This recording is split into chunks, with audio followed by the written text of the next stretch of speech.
If I mess up, just bear with me. The first piece is going to be titled, Everything I'm Not. I wasn't your average type of child who recited Mother Goose or green eggs and ham. But that's okay, because everything I'm not, you see, that makes me everything I am. I didn't want to play with Barbie and Ken, because they just didn't fit into my world. I was your mud pie making, let me take my shoes off and race you down the street barefoot type of girl. I wasn't your average type of teenager who tried to be the prettiest girl in school. But that's all good, because everything I didn't try to be, you see, that is what made me so cool. I didn't try to fit in where I didn't belong or try to make friends that I didn't need.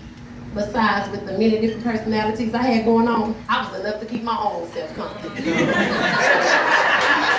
I'm not your average type of woman who lives her life without hopes and dreams. But that's okay, because the limitations some women hold themselves to, you see, those limits doesn't work for me. Because I strive each day to be successful and to walk in who God created me to be. And I must say that it feels real good walking in my calling, to see you all standing here looking at me. All right. Okay, I done messed up. You good. It's all right. No, we're not created the same and have the same looks or even have the same mindset. But there's not one difference that I have within me that I look in the mirror and want to regret. Yeah, I have to put makeup on my face because I don't have the flawless skin.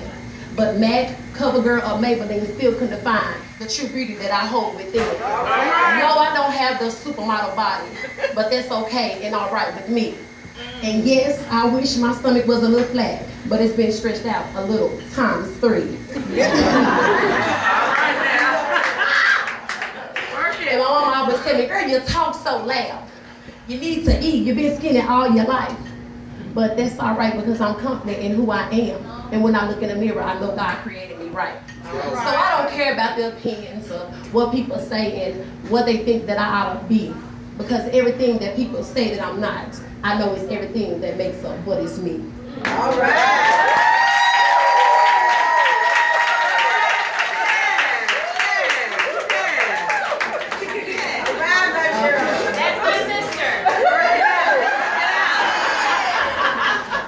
Next poem I'm going to do is from my book entitled The She and Me.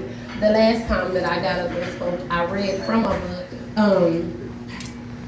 And I think I'm going to do that again.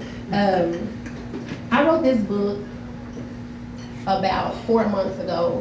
And at the time that I was publishing this book, I was in such a dark place. And I didn't understand why I wanted to write this book, but I realized that there was a mindset, and I'm so glad that he got up and talked about changing your perspective, because the she and me is not just the person that I was talking about. It was changing my mindset and looking at myself a little differently. So I'm going to redo that poem entitled The She and Me. Thank you for that speech before this.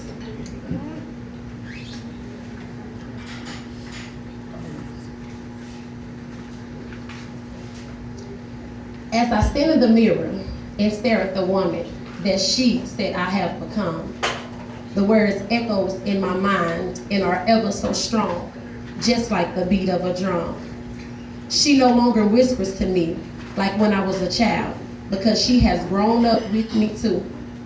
She speaks so boldly and with so much force, she's starting to control my mood. She invites me to meet misery, then laughs when it causes me pain, then whispers, you just don't know. If you try to run from me, I will find you, and I will not let you go.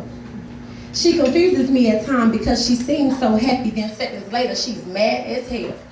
She speaks on the positive, then reacts so negative, and every promise always seems to fail.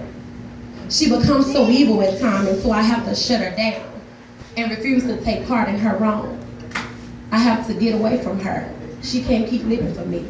It's time to part and to move on. Who am I fooling? She seems more powerful than my God. Or is it just that I allow her to be? She has so much authority and so much dominion. Then I realize that the she is me. It is the she that I have created and given my all to, because I was afraid to let her go.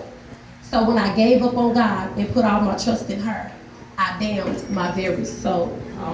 She can only do what I command and say what I think and control what I allow her to.